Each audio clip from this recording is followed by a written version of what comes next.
Hey everybody, welcome to eachother.com. I'm Bobby, and today we're taking a look at the Flint Hill Goods front and rear rain guards here on our 2009 Jeep Wrangler Unlimited. So this is going to be a really nice way of just going ahead and either replacing your old ones that may be just a little damaged like we have here in the back, or just giving a brand new rain guard for yourself to start making your life that much easier.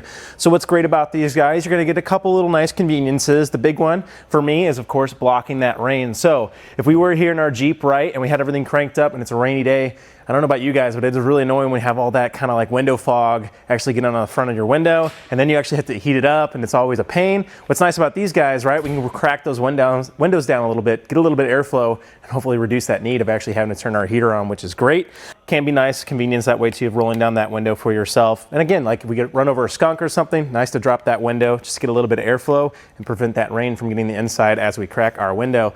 So it's going to be really straightforward to set these in. They are going to be a tinted acrylic as well, so they are going to block the sun just a little bit, which can be very nice, especially right at the top of that window. I always know how you miss that break, that sun comes through, nails you right in the eye. So hopefully go ahead and cut down a little bit on that harshness of the sun as well. So nothing too crazy about these guys. They seem like a pretty solid construction. Comparing them to something like the WeatherTech ones, they feel like they're pretty similar in the material. The only thing is maybe their stripping up here is a little bit smaller than the weather stripping.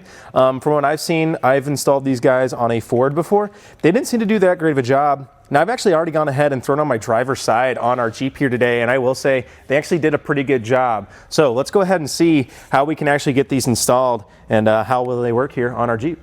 So first things first, you guys are probably either going to have to remove your old ones or just roll down your windows if you're going to go ahead and install them brand new. Now, if you do have your old ones, you are going to have that adhesive. All we have to do, pull it down, work it out, and then bend it to the side. Makes it really easy.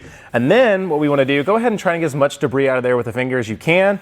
And then we need to go ahead and take our included alcohol wipe and start prepping this. So let me go ahead and grab that, and we can do that together. So we're going to have our little alcohol prep here. Now it only comes in this little tiny strip. Really nice to go ahead and put around a finger, insert it, and just kind of wipe it around where all of our adhesive is going to be. And you guys can see definitely a lot of gunk in there that we definitely want to get out. I'm going to go ahead and repeat that process just a little bit, maybe counterfold it so I'm not getting that dirt in there.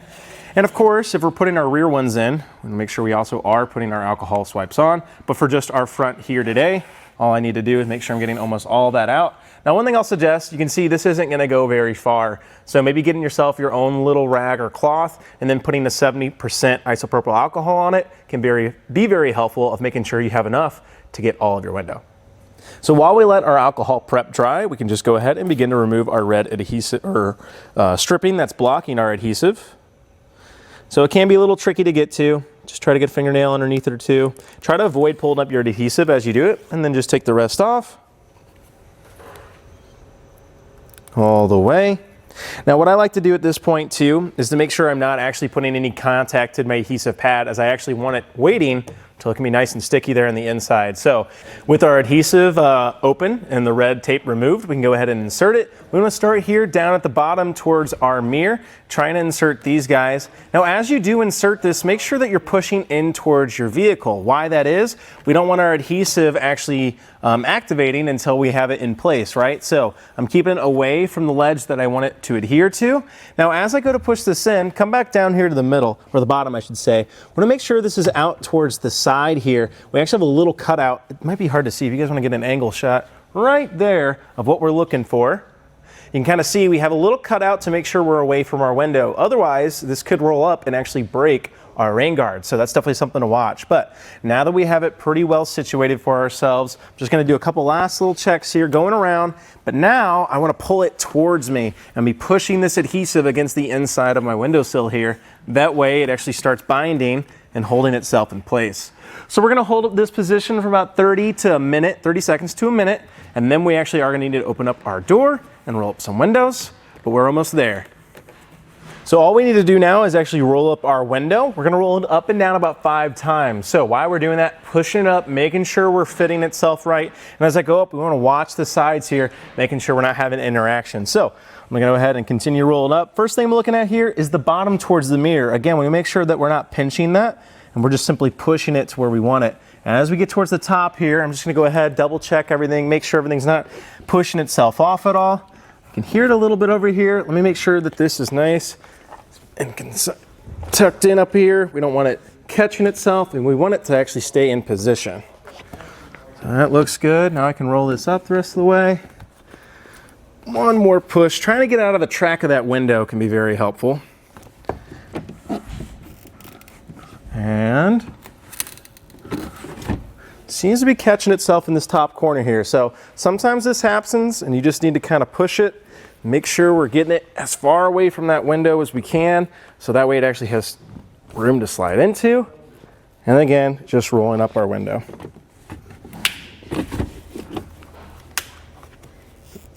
So we're just simply gonna roll this up and down a couple times, trying to make it fit right.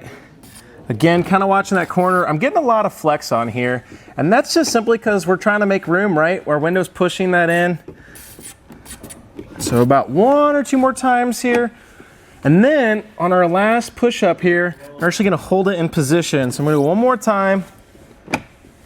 And then I can go ahead, hold it here in this position. We don't need to go too crazy, but now that we're nice and secure, we're looking good. I just want to double check all of my points of contact again, make sure I don't have any gaps or anything.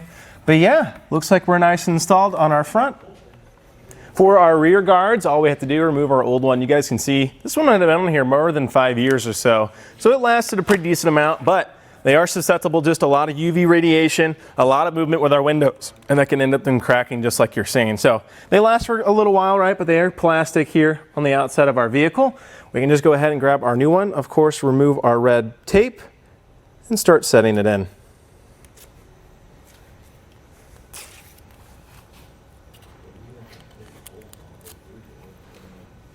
All right, with that removed, we can go ahead and insert them. To do so, just go ahead and take it at an angle so we can get both of your sides to actually fit in, and then bring it up to the top. Again, pushing into your vehicle so that adhesive doesn't start latching on anything. And then when you have it set, simply pushing once again to the sides to make sure that adhesive starts adhering.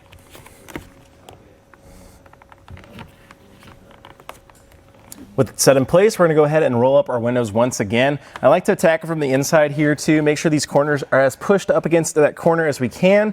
That way we have room for our window to slide up. Just like so. Bring it all the way to the top, secure it, bring it down. Repeat this process about 5 times to go ahead and make sure you have a good fit. We don't have any interaction with our window and our guard.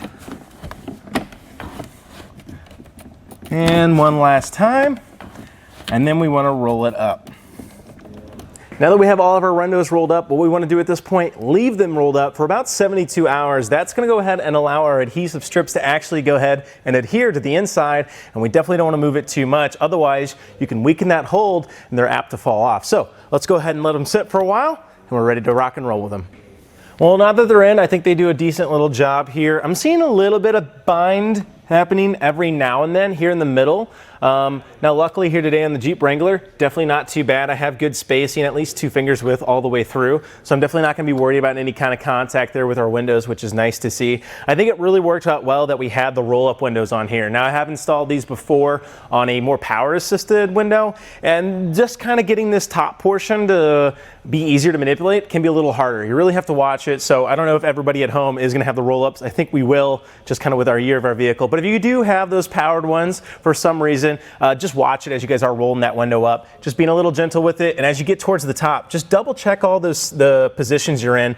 Half the time too, this like position here by your mirror likes to fold in, and then it can kind of get caught and bend and broken. So just kind of watch as you roll it up. But other than that, really nothing to it. We're gonna get a nice little rain guard. Let me hop in really quick just to get a quick little look here from the passenger side at least.